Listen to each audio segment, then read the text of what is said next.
What's good, podcast world? What's good, YouTube? Sixers are in trouble. What's good, podcast world? What's good, YouTube? Sixers are in trouble. I need a top five. Man, let's get into best of the week, man.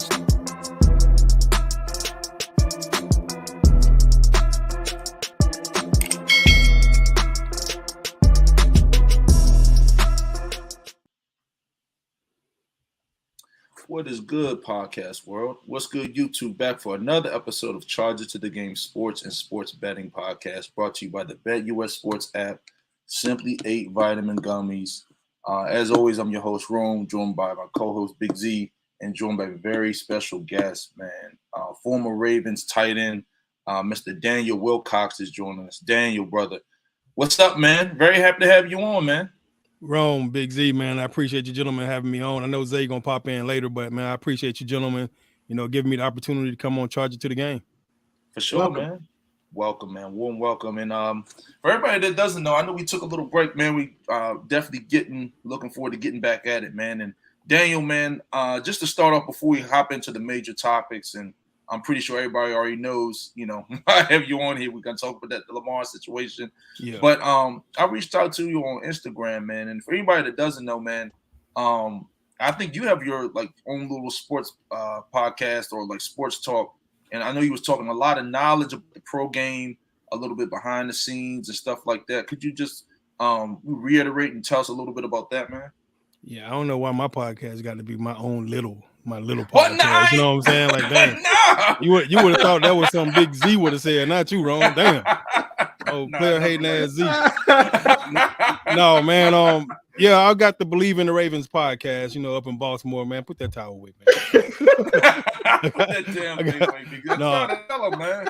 Yeah, I got the Believe in the Ravens podcast, man, and and it's going pretty well. It's me and Bo Smoko up in Baltimore, Maryland, and it's awesome, man. We started about 2 seasons ago, and it's starting to pick up a little bit of traction, and it's growing, so they won't be a little podcast very long, hopefully. But we'll continue. We'll continue. We'll continue to grow, man. We'll continue to grow, man, and it's been fun, man. I really enjoyed it. I went and picked up my studio equipment about 1.5 years ago, man, and we started doing this stuff, me and Bo, and it turned out pretty well, man. Believe Network actually reached out to me and asked me would I be interested in doing the Ravens podcast, and I was like, yeah, let's do it. Why not? Let me take my shot at it and see how it goes. And I did a bunch of radio and television when I played in Baltimore, and I did some after I retired. I did a bunch here in Atlanta, and I actually did broadcasting up at App State at my alma mater, and for a whole season before I went into coaching full time. So it's been fun, man. I've enjoyed it, and it gives me a chance to kind of connect to the fans every now and then and talk to them again, because I hadn't talked to those guys, so I don't get to talk to them as often as I used to. Yeah, man. I listened to you one day, and you were just putting out so much knowledge, man. I was just like, man, I really want this dude on my podcast, our podcast. Because like I said, we figure ourselves to be pretty knowledgeable dudes of the game, students of the game. Mm-hmm. We really just don't just be out here talking, man. I hope you listen to a few episodes. We had some former players on. And like I was like, man, this dude could definitely be somebody we would love to kind of chop it up with, man.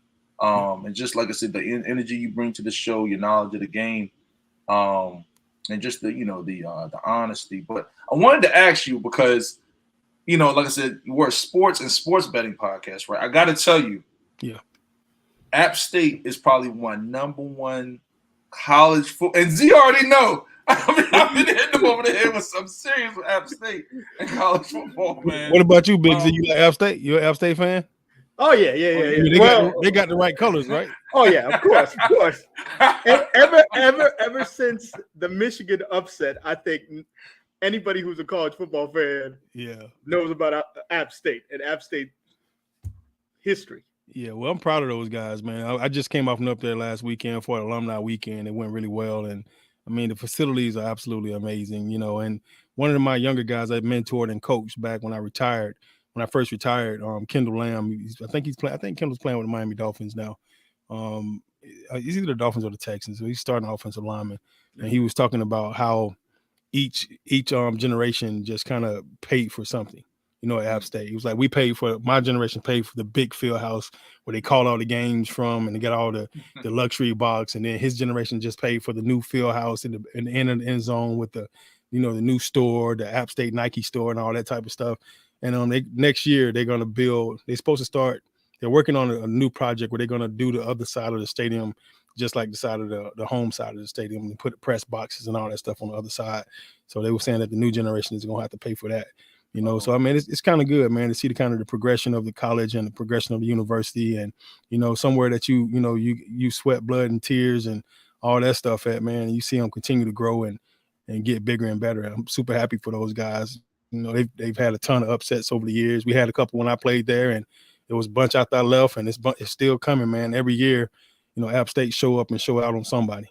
Oh yeah, for sure. That's for damn sure. Like I said, and that's why there's one of my favorite sports betting. I can't wait till Saturday, Saturday, you know, Thursday night, whenever Friday night, whenever they play, I'll line them up. Them and Coastal Carolina. Yeah, Coastal. They be fucking people up. I'm telling you. Yeah, Coastal on the move, man. Coastal on the move. They've been on the move for about 5 years now. Yeah, nah, for sure, man. But like, so we'll hop into it, man. So I mean, this year, think about beating Texas A&M. That was huge. That was huge. And messed up their whole season. The Carolina game, I mean, was one of the best games of the year. Back and forth and back and forth. That was unbelievable. I agree. I absolutely agree. The Carolina game was a sweet game. I actually had a scholarship to Carolina coming out of high school, so it was kind of good to see us play against them. We never got a chance to do that when I was there. We played Wake Forest, you know, but we played Clemson. I think we played Auburn my 3 years, you know, but I never got a chance to play against UNC. And then hosting them too. They actually hosted them at home. Which that was huge. Yeah, that was huge. I think before them it was Miami. Miami came up one time. I think Miami's came up twice now. Yeah. The University of Miami came up there twice, or they came up once, beat us pretty good at home. We had, you know, it was a pretty good fight at first, and then they kind of pulled away with it the second half, you know. But it's always good, man, when you started seeing those bigger schools, you know, roll up into App State like that, man. It makes us feel really good, and it makes the journey that the school has been through worth it, you know. Yeah, no, definitely. Yeah, that's for sure, man. But we'll hop into it, man. So, like I said, ladies and gentlemen, we got a loaded show. We're going to talk about the Lamar situation. I'm going to ask Daniel a little bit about this NIL stuff. How's his opinion on that, man? Some current NFL topics. But without further ado, man, obviously, you know, everybody wants to know, what is your opinion of this whole Lamar Jackson situation, man? I don't want to take, you know, just leading straight into it. Like, what is your – I know it's a lot to bite on, but – it's a tough situation, man. You know, anytime you see a player in his situation, you want to see the player get paid and get taken care of. And I love the Ravens to death. It's a first-class organization. You know, I played for the Jets, the Buccaneers, the Ravens, and I played 1 year in NFL Europe over in Germany with the Ryan Fire. And by far, out of all the teams I played for in the league, the Ravens was by far the best, you know, the best ownership, the best organization, super first class. The owner grew up being a ball boy on the sideline, Steve Bisciotti, you know, in Baltimore. And he said one day I will own that team, and he owns that team now. And he owns it, you know, outright. You know, he bought it from Art Modell, and before Art passed away, he had almost 100% ownership of it, you know, and it's such a sweet thing, man. You know, Steve, I love Steve Bisciotti because he's a extremely honest guy. He's all about his players and all about the organization, all about seeing the Ravens, you know, become the most elite team in the country. And I think with the Lamar Jackson situation, it's such a unique situation because it don't usually happen that way in Baltimore. You know, Baltimore is so on top of everything all the time. And I just kind of feel like we dropped the ball with this situation a little bit on our end with the Ravens side. And when I say that because Lamar in his second season was unanimous MVP, which never happens in the NFL. Usually that vote is split 100 different ways or 2 or 3 different ways. And it was unanimous. You know, the entire league, all the NFL players, he was voted the top 100, number one that year. He took the league by storm. And he was on a 5-year deal that year. And that second season, he should have got his contract renegotiated. And when I say that, he should have got it renegotiated before, you know, Aaron Rodgers, before Kyler Murray, before the Deshaun Watson deal. So we wouldn't be having this issue that we're having right now. But for some reason, since Lamar didn't have an agent, I guess he didn't press the issue because he was just playing football. But when you start looking at the numbers, you know, I think in the last 5 years, he's only made $33 million. You know, after taxes, that's about maybe $17 million after taxes. You know, and then you still, you know, he don't have an agent, so he don't have to worry about that 3% of his money going away. But at the same time, you know, when you're talking about making $17 million in your pocket versus you look at somebody like a Daniel Jones, he made almost $85 million. that's a big difference, man. That's a big jump. You know, even after taxes on 85, you're still looking at roughly about maybe 46, 47 mil after taxes. You know, so 47, but you do the math, 47 and 17 mil in your hand is a big difference, right? Yeah. So when you start looking at the overall product of what Lamar has put himself into, he played through the entire 5-year deal, and now he's asking for money, I think upwards in the 200 mil range. I'm not 100% sure what he wants, you know, but the Deshaun Watson contract keeps coming up since he's in Cleveland and in the same division and stuff like that. And the Ravens don't pay quarterbacks like that. They never have. Joe Flacco was the first one that got 100 mil, and I was shocked. I was happy to see it because I felt like the kid deserved it, you know, but I was shocked, you know. And so when you start looking at contracts like this, when the Ravens have always been notoriously a defensive franchise, the offense is the special thing in Baltimore right now. It's not the defense. It's been 100% almost. The offense has led the way and carried the team the last 2 or 3 years, you know, since Lamar has kind of taken over. You know, so I feel like he definitely deserves the money. And I just don't understand. Like, I feel like the Ravens kind of took advantage of a kid. You know, I mean, Lamar is only 25. You know, he came in the league at 19, 20 years old.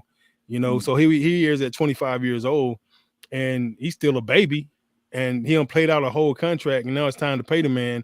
And, you know, 3 years, 133 mil is cool for the next 3 years. But what about the money that he didn't get, you know, the last 5, you know? So it's like, in my mind, you got to make up for that money, as well as that 133 should have been off rip, you know, 133.3. So you still got to pay back that money that you didn't give him, and he played for you, and, you know, went out there and put his life on the line and his body on the line every single play, and you funneled the entire offense through him.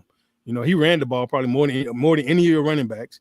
Then you had 1 year where your whole offensive line get hurt, all your running backs get hurt, and he had to carry the whole load for the whole season until he got hurt after running for his life, because he didn't have nobody to throw the ball to, nobody to block for him, or nobody to turn around and hand the ball off to. You know, then he come back the next year. All those guys now are coming off injuries last year, and then they all were still in and out because they weren't really ready to be back on the field. You rushed them back out there too early, and they weren't ready to be on the field yet. So his left tackle hadn't been there in 2 or 3 years, and, you know, the man been running for his life for 2 or 3 seasons. So at the end of the day, you got to start understanding what you've put him through, and then, you know, put back out the money that the kid deserves. And I could respect the Ravens 100% because they're business. You know, it's 100% business. If I get you for cheap and you're a star, oh, please, why would I pay you more if I don't have to? You know, so with no agent there pressing that issue for him, you know, I feel like he set himself up for failure.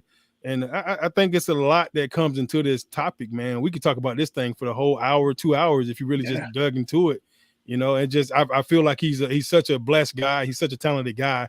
He reminds me of the new age Michael Vick, and he could be the face of the league, and he could be that Michael Jordan of the NFL if you really cut him loose and treat him like a true quarterback, and stop treating him like a guy that's more talented with his legs than he is with his upper body and head. You see the news today, Cincinnati has a deal with Burrow 2 years ahead of his time before his contract ends. Yeah. Herbert, they're saying, is going to get a deal by June. Yeah, 2 years ahead of his deal. So they're learning from Baltimore and jumping ahead 2 years ahead, and both of them are going to sign deals before the season starts. Everybody's watching what's going on in Baltimore. Nobody wants to be in this situation with somebody that they really like, and this ruins relationships, fellas. Like, you got to think about not having an agent. I have to sit down in front of the owner of the team, Steve Bisciotti, you know, the general manager of the team, Eric DeCosta, and then whoever the president of the team is now. I'm not sure who that is. It used to be Dick Cass when I was there, but I'm not sure who it is now. You know, I think Dick's retired a couple years ago. So when you sit down in front of these people, it's not an easy situation to talk contract and talk money. You're talking to people that do this all the freaking time, and they know the game, you know, hands up, hands down. They got it. They know it.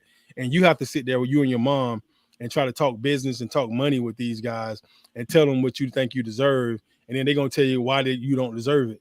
You know, and normally that buffer from your agent to them, from your agent to you, is what makes you feel good about a team, you know. And when you have to sit down and listen to the reasons why, I'm sure that can't make Lamar feel good, you know. And then he went out and played this last season and ended up getting hurt again. And, you know, I'm kind of tired of them throwing the injury stuff in there because I feel like the injuries wasn't serious injuries. You're talking about a sprained ankle and a sprained knee. It's not like he had major surgeries and he's injury prone. He's not injury prone. The man was fighting for his life back there, running around like a circus animal, and end up getting hurt twice. You know, what do you expect? What do you expect to happen? You know what I mean? So, I mean, he running for his life with everybody hurt and banged up. You know, you you got to have some help somewhere. He never had a number one receiver, never had a star out there on the outside edge. Yeah, he got a great tight end. You know, I represent for the tight ends all the time. You know, but at the end of the day, you need some help. You know, that's where they dropped the ball with him on a rookie deal. Did not get him big time weapons. I mean, I don't understand. I don't understand that, Daniel. I got to ask you this.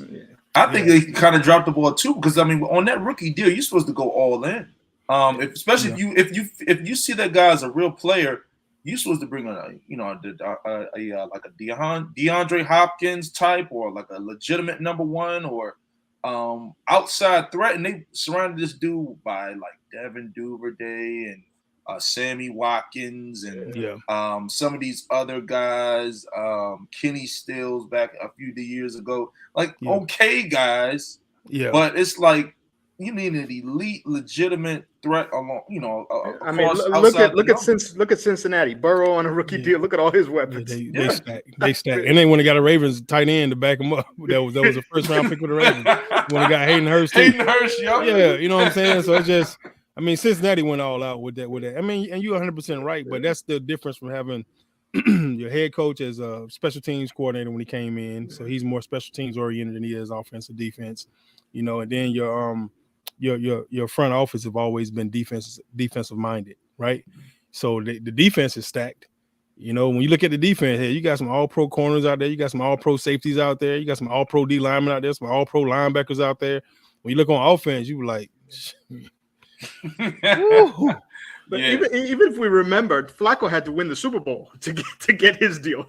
They waited until after he won the Super Bowl, and then they gave him a deal. You couldn't help but to pay the man after that. I mean, you know, and then even then you feel like they was making up for back pay. You know what I'm saying? So I mean, I don't know, man. But when you start looking at the numbers on this thing, none of this stuff makes sense.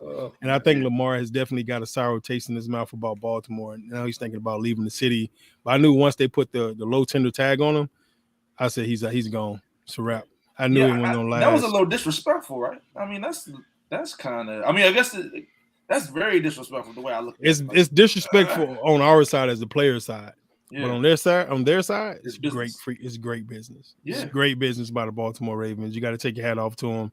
Not only did I get you for dirt cheap for 5 years, now I'm gonna low tender you and let you see what you're worth on the market. But we've already probably talked to all the rest of these owners. We know they're not interested. Right. And that's the thing. And that kind of leads me into my other point. I know we talked and chopped it up a little bit before we hopped on. Yeah. My personal opinion, and I'm a little bit of a conspiracy theorist. I will say that. And that's okay. In this situation, that's okay. Yeah. We all are at this point. Yep. This is my opinion. This is what I think is going on with the Lamar situation. I think, the Ravens owners, all the owners kind of collectively got together, maybe like solid conversation. Hey, this situation in Baltimore, Lamar is untouchable. Let Baltimore hash it out with their guy. Everybody go on social media, say we're not interested in Lamar. We don't have money. We can't do this and that. We don't want this guy to run away and turn us into the NBA. The NBA, even though I love the NBA, the players sitting out due to Z already know they pissed me the fuck off, motherfuckers. They changed that. They changed that this week though. You saw they did finally came. They had to because I was getting sick of it. I was about to turn on the damn FIFA. Well, I'd rather watch soccer than the NBA. But I mean, they don't want these. It's in the collective bargaining agreement. Yeah. You got to play. I think it's 60 games to get any award.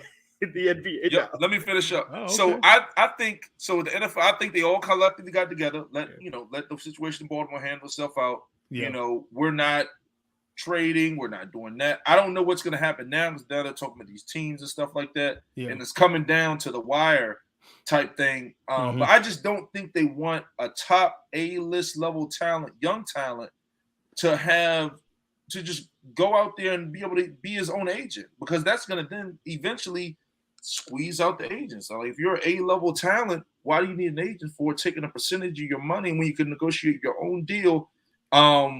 Especially, I'm not saying, it's just a mess. I mean, obviously Lamar, he's doing his best as an agent, but it's a complete mess. Yeah, it's a mess. Yeah, it's a complete mess. Yeah, so I mean, like I said, I like the guy, but he's his own agent, so it's like you can only do but so much. And like you said, when you're sitting down negotiating at the table, you have your agent as that buffer to report back the good things. kind of, what they're saying and stuff, like, not the bad. They could be saying all types of stuff. But now these guys are like, yo, like, we don't think you're going to miss some games. What if you have a career-ending injury? What if you bang your knee up and you're only a pocket passer? They're telling them stuff like that. And Lamar's like, man, what? I always take care of my body. Right. You know what I mean? So, I guess, how do you feel about that? Like, do you think, I know obviously you might think a little different of it, but Ron, to be honest with you, man, the agency thing, I think it is an issue. I do. And I'm not going to even play like it's not an issue, because this whole thing is really like a good old boy system. It's 32 owners. They're all white. They're all friends. They're all buddies. They're a very elite group of guys.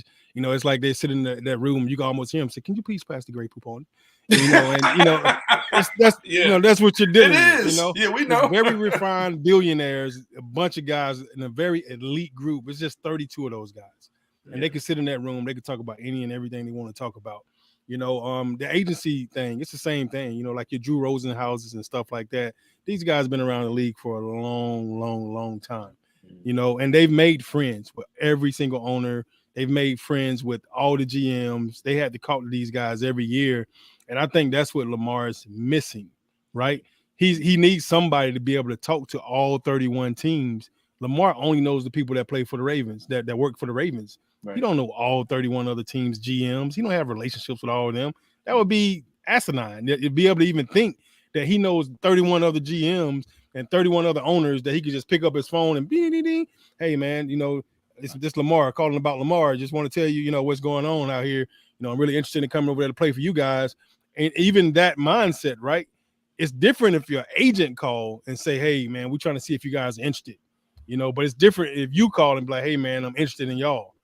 Like, what's up? So I think he's definitely missing that standpoint of it. And I think with the whole world, it's kind of be like being that good old boy system where you see people in the higher up ranges that they buddies and they friends of each other's, and they're hiring their buddies, and you see that stuff. It's in the coaching ranks all through the NFL, all through college football, even on the high school level. It's the same thing that's going on, and that's a natural characteristic to have.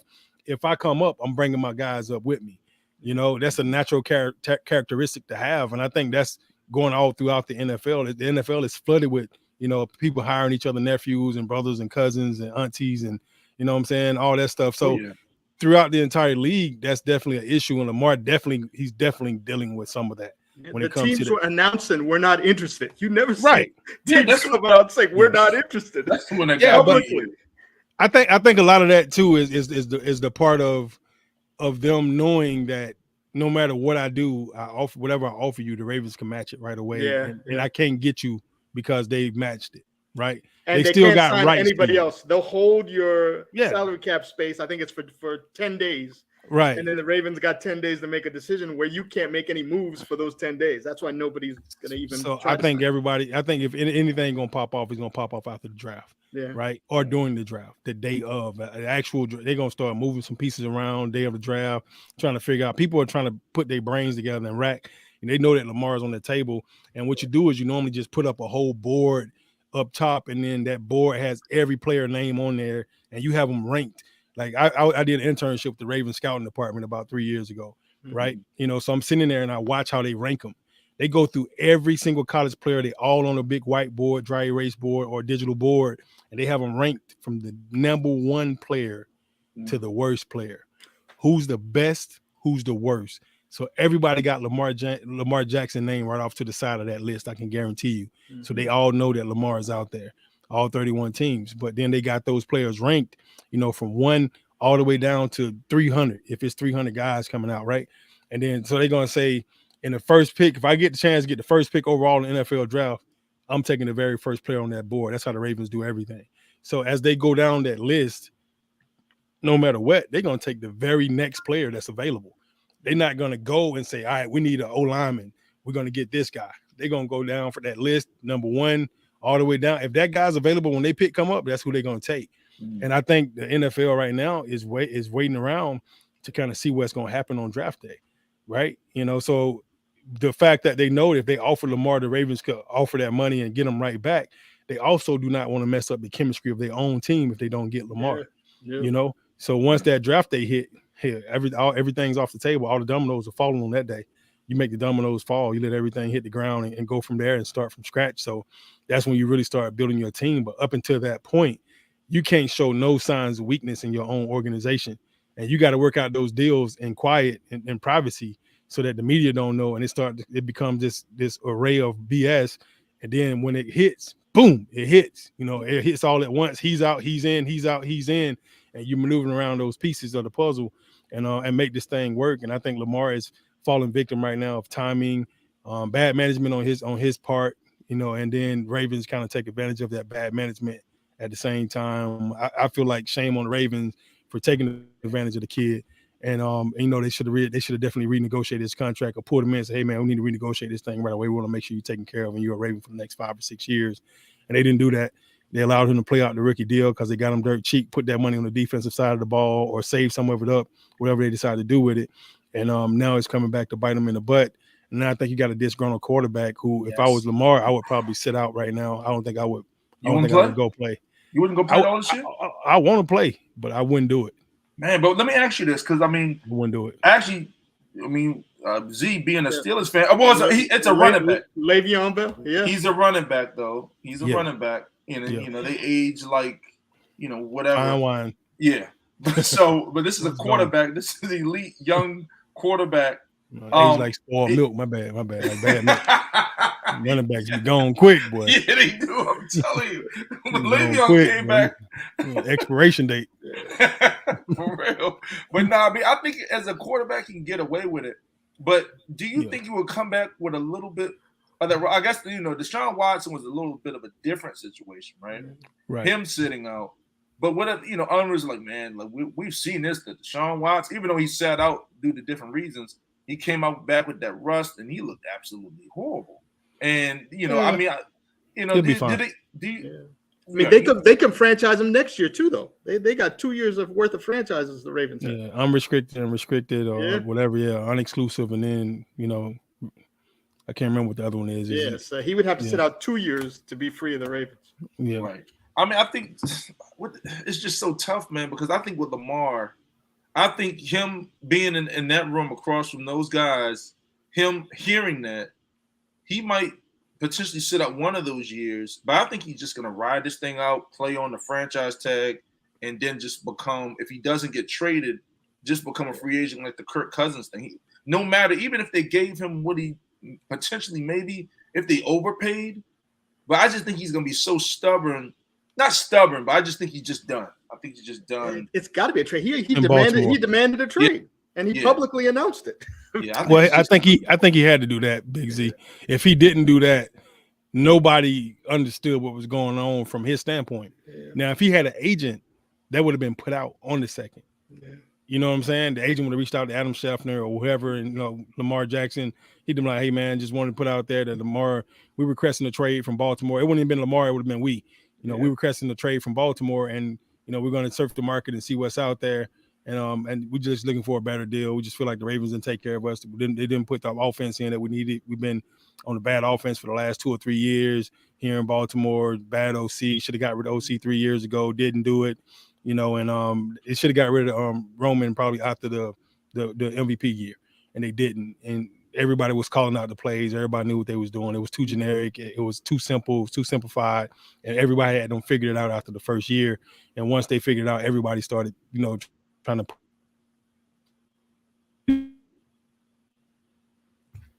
tell most of the time because it's so dynamic. He turned crap into sugar most of the time, right?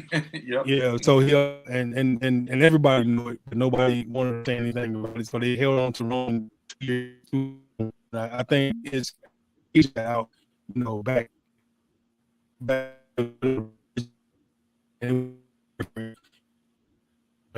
information because it has Can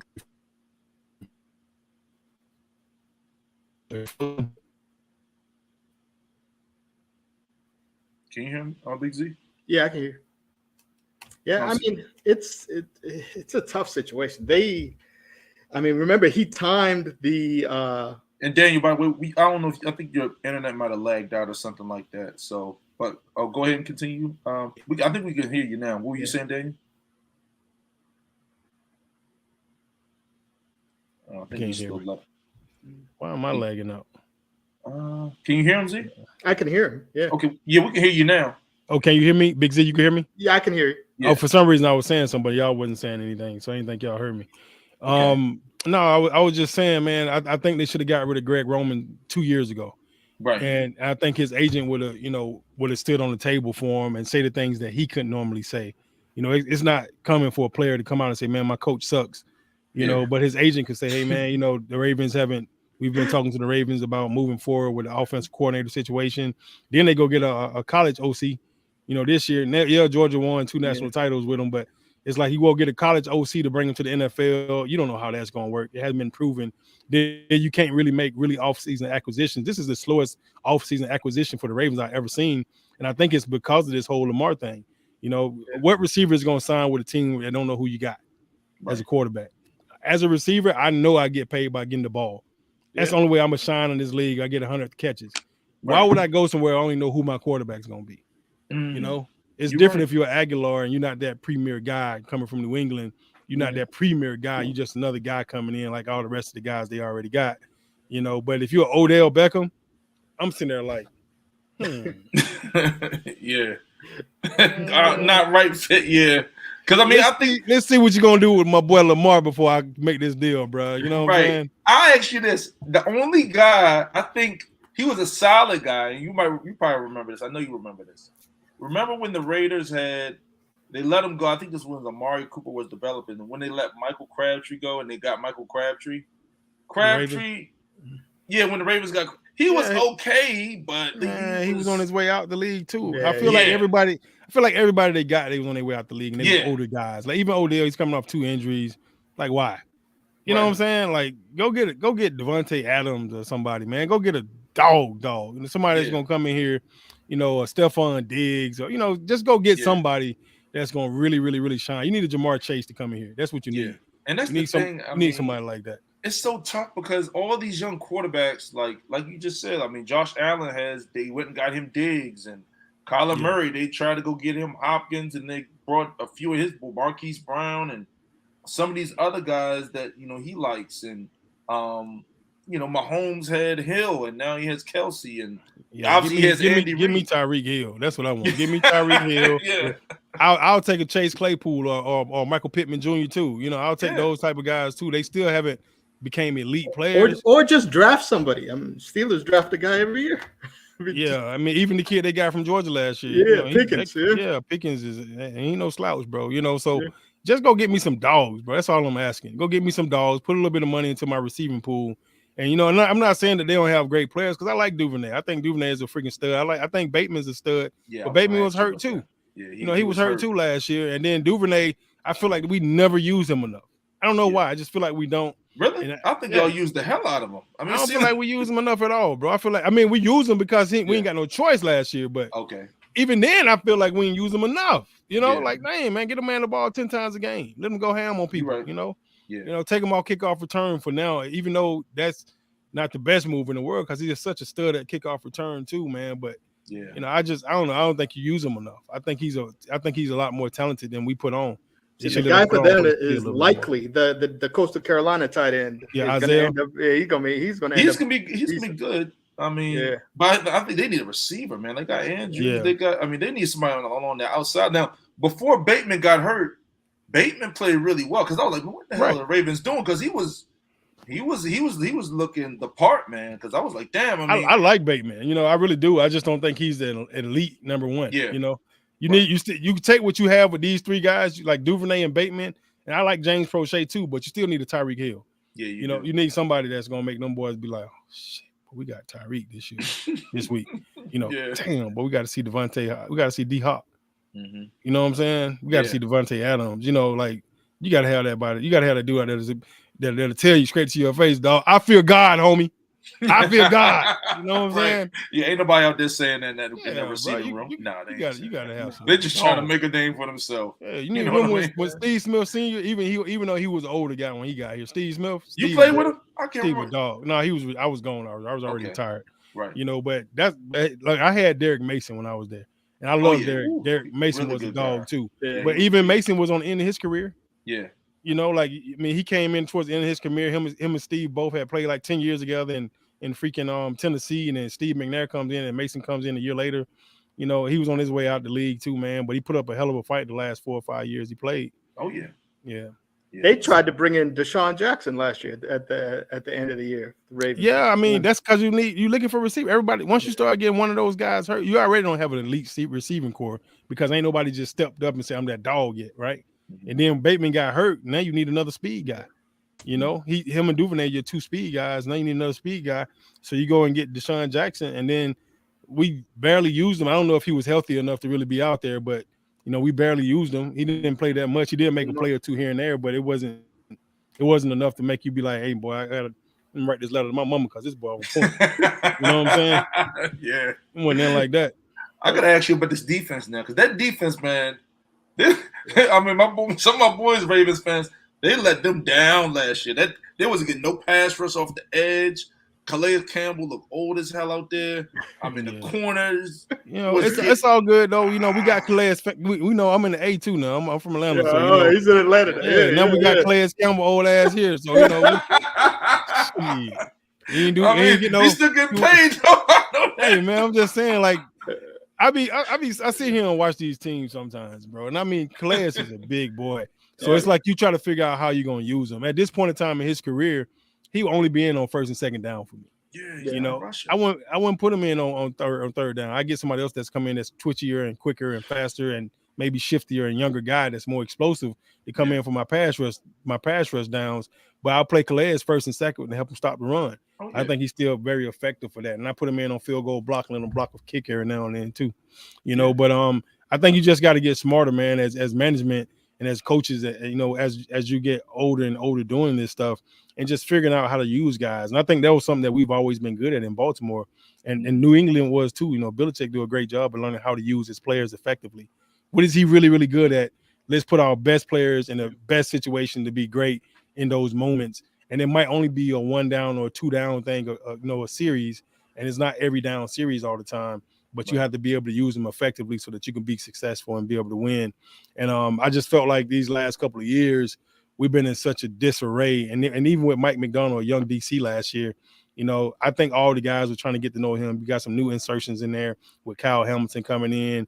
And then you go get Williams from the Saints to come in as the 2 safeties. And you know, Peters was hurt the year before. Marlon Humphrey got banged up a little bit the year before. They both coming back off injuries. Peters was partially in, partially out. You know, Chuck Clark partially playing, had requested a trade last year, trying to get up out of Baltimore because he got tired of that BS, seeing they drafting safeties and picking up safeties in the offseason. And he was like, yeah, and I'll tell you, that's how Baltimore works. They go get the guy that's best out there, right? Yeah. You know, but that it don't care who they got in there. They just, you know, they're going to go get the best, let the talent compete, and let the heads roll. You know, but when you start interfering with your team, it messes up the chemistry, and people don't really understand how important chemistry and confidence is on this level. Like this level is extremely important to have great chemistry and to have the players really get along with each other and them understand each other and want to run through a brick wall for one another. And I think they messed up the chemistry when they let Mark Ingram go.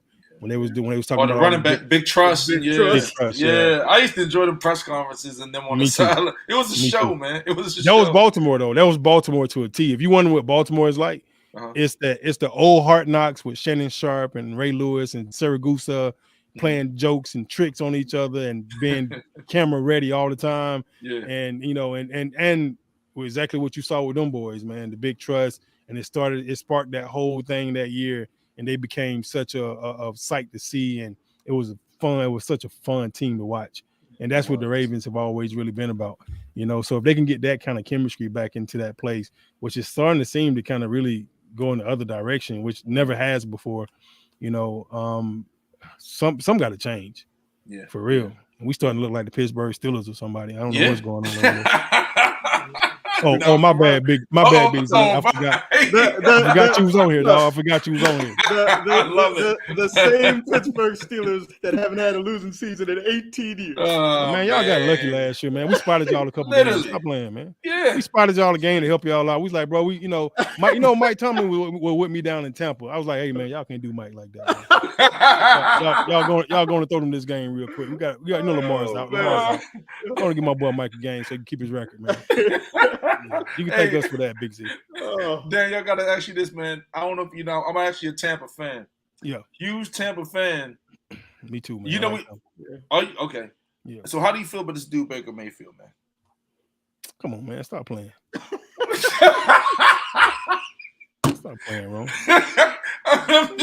I'm asking you because I don't like to be. I hate that. We had Steve White from NFL Network. You know Steve. I know White. Steve. That's my dog. We had him on, and I was talking so bad about Baker Mayfield. You can't be doing that, man. You can't be doing that, man. I'm like, Steve, like, come on, Rome. I can't say that. Yeah, he can't say that. That's what he said. No, I'm asking you. So, what can we expect, man, out of this dude Baker Mayfield, man? Like in your opinion? You know what, man? I'm gonna keep it 100 with you, straight up. You know, Baker. I do think Baker's a talented quarterback. He has all the attributes, right? Yeah. He has all the intangibles, all the attributes. You've seen it. You know he can do it. He showed you in Cleveland for 1 year, and then he just went downhill. Yeah. You know, but what I'm trying to say right now is like the same thing I was just talking to you about a little while ago. This league is all about confidence. Yeah. When a player loses his confidence, he's as worse as anything you've ever seen. You know, he's going back and dropping back, and he get ready to throw the ball falls out of his hand, and he's fumbling snaps and, you know, all kind of crazy stuff like that, man. So Baker, for me, he's a guy that has to kind of get a coach that cares about him, a coach that loves him, and a coach that really, really, really, truly, honestly believes that he's the guy. He should stay with the Rams. Build him up slowly, bro. And I'm telling you right now, and that's the thing that's going to save his career and give him some longevity in this game. He has to get with a coach that cares about him. If he doesn't do that, it ain't gonna happen for him. I just gotta.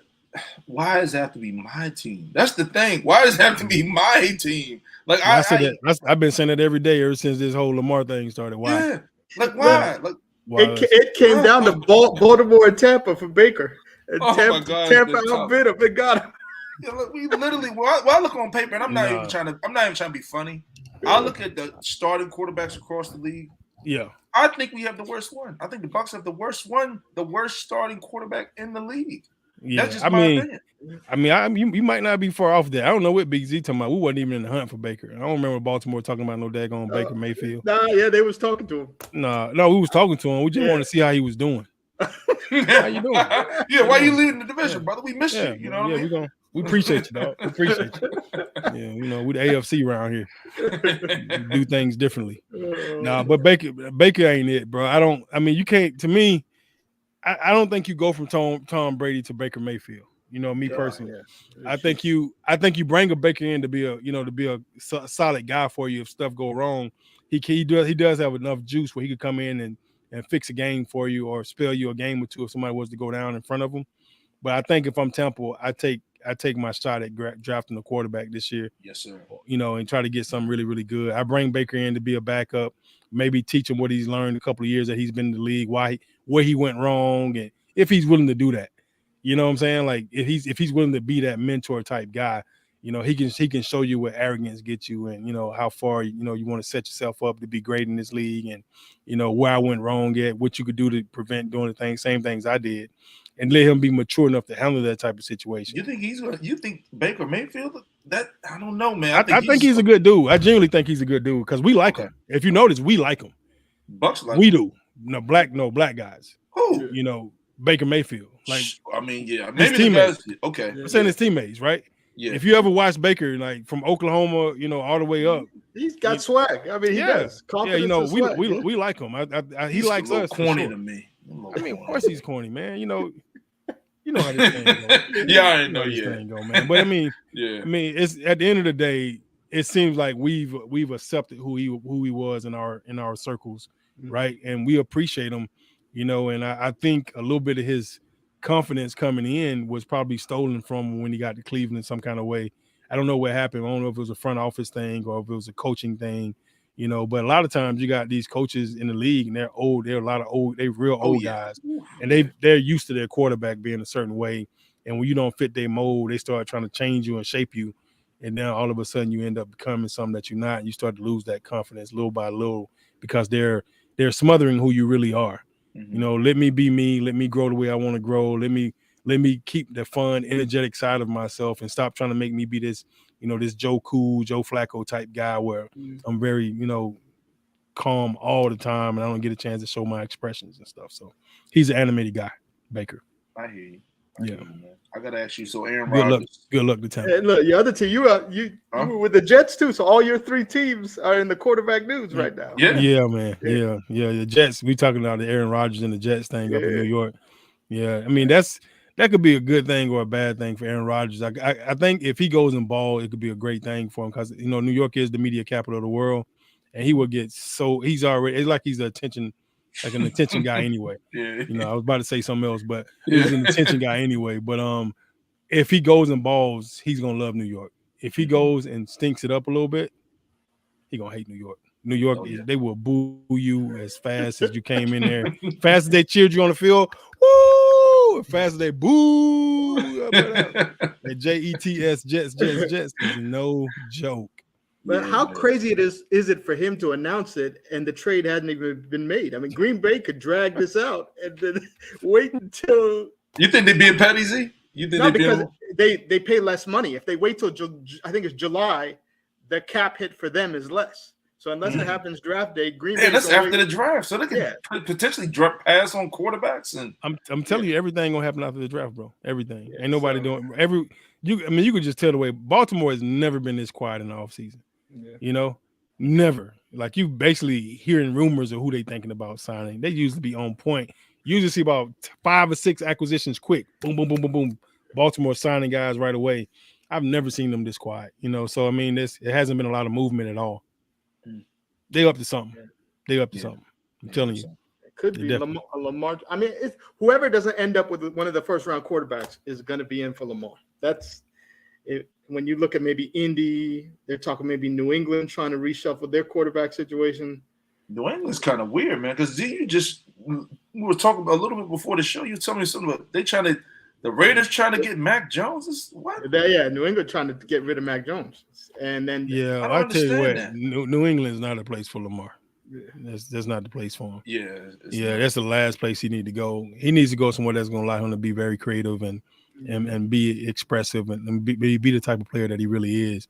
He really do need a great quarterback coach, because I think if you develop Lamar the right way, he's outstanding, easily the number 1, number 2 QB in the whole entire league, hands down. Yeah, no, I agree, man. Z, I'll let you. I know we gotta get Daniel out of here, man. Big Z, what questions you got for Daniel before we get him up out of here, man? No, just what's going on with you right now, and tell us a little bit about your situation.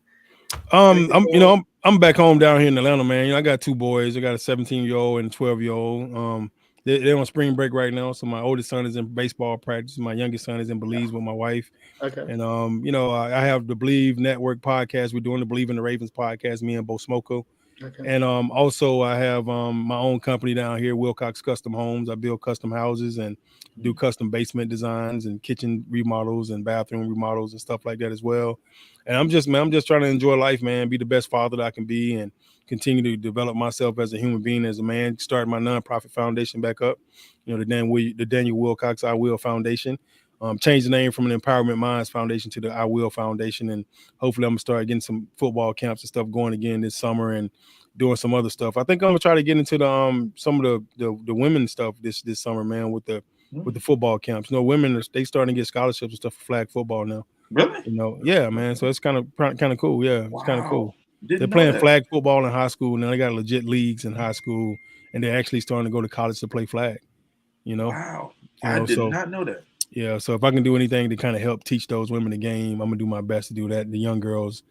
So I start with some high school camps with them, and maybe do some more guys camps this year. Some real cool 7-on-7 type stuff, and Skelly, and give them a chance to win some real awards and stuff like that, and see how it goes.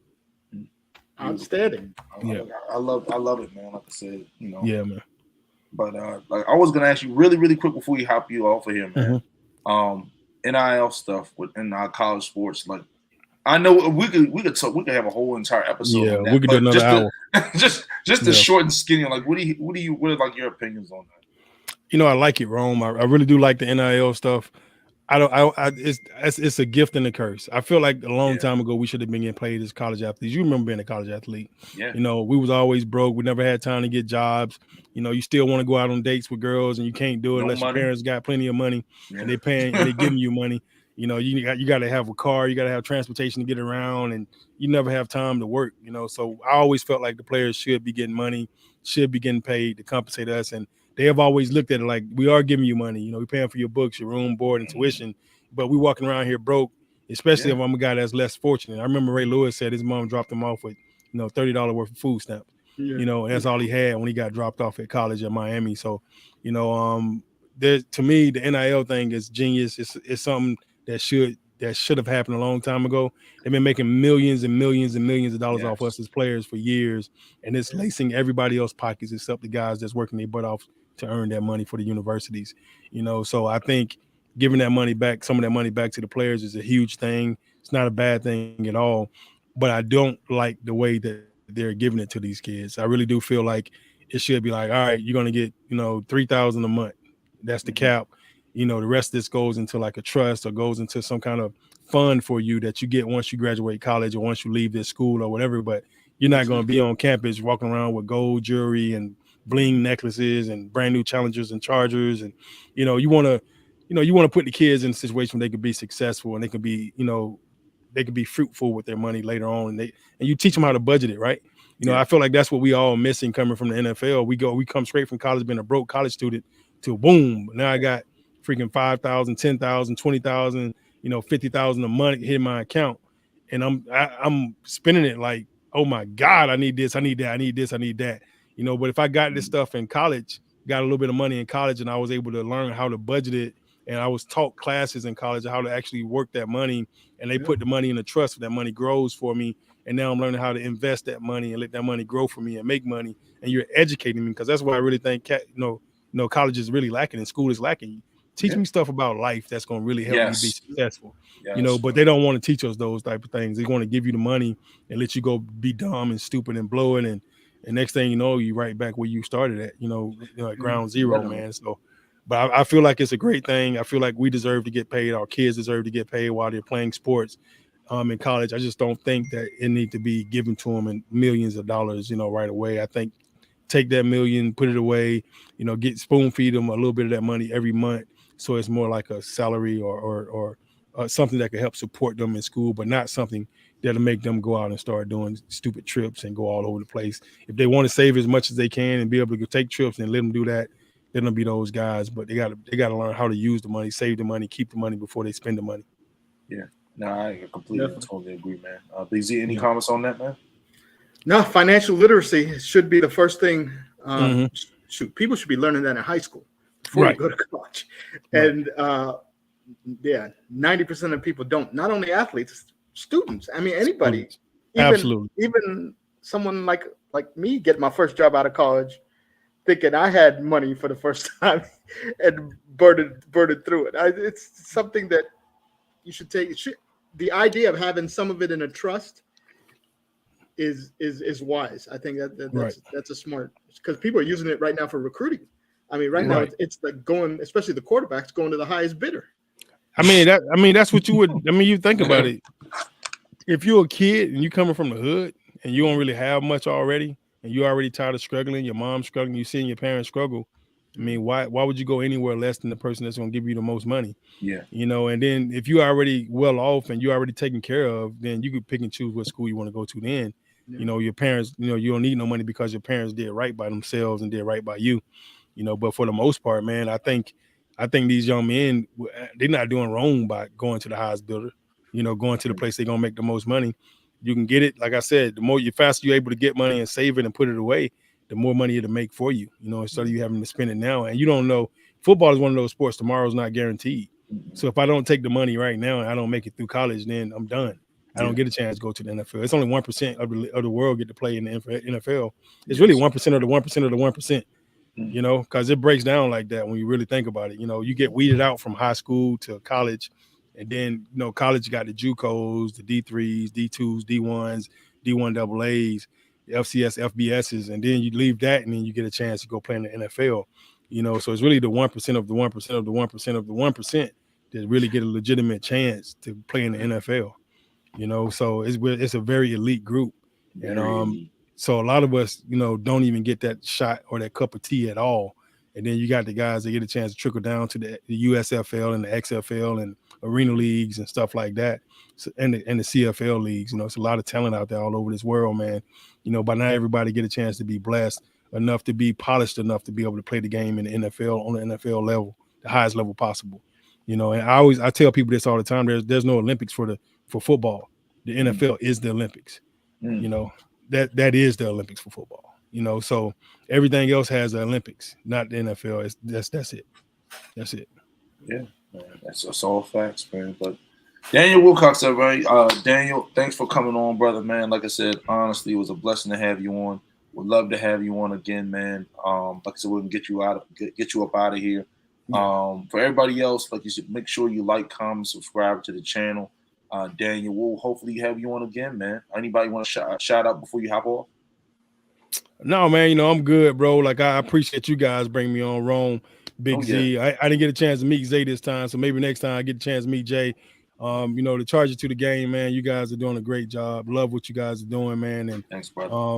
The only thing that I really have a problem with is that terrible towel. I already knew he was gonna go there with it. Besides the terrible towel, and then the thing is, come on, man, put that damn thing away, man. The thing that's bad about the whole thing, man. Like, he ain't even like you're not even on point, Big Z. Like, you got red headphones on, right? You got a yellow towel, you got a baby blue shirt on. Yeah, man. Come on, Z. Man, you all over the place. And then you sit behind a china cabinet like a cabinet, man. Man, you know what I'm saying? Look, try to keep it classy. Man, you keeping it Asian. Man. You got a china cabinet back there. But it's to be expected from a Steelers fan, man. You know what I'm saying? Man. Yeah, all you need is one gold tee right there. You get one gold tee, and you'll be 100% in character, dog. All we gotta say is the 6 rings. The 6 rings. Man, go sit down. That cheap towel, man. That cheap old towel. Yeah, y'all they didn't even order the high quality towel. They just got the cheapest one they had in bulk and just passed them out to y'all, and y'all got them carrying around. One wash and it's done. Ain't it? One wash and it's done. Yeah, you put it in the washer, you get lint on everything else in the washer machine. Towel so cheap, man. Cheap towel, man. They should have named it the cheap towel. The power of the towel. Oh man, forget that damn towel. But thanks for joining everybody, man. We'll see you next show. Peace. No doubt, guys. Appreciate you.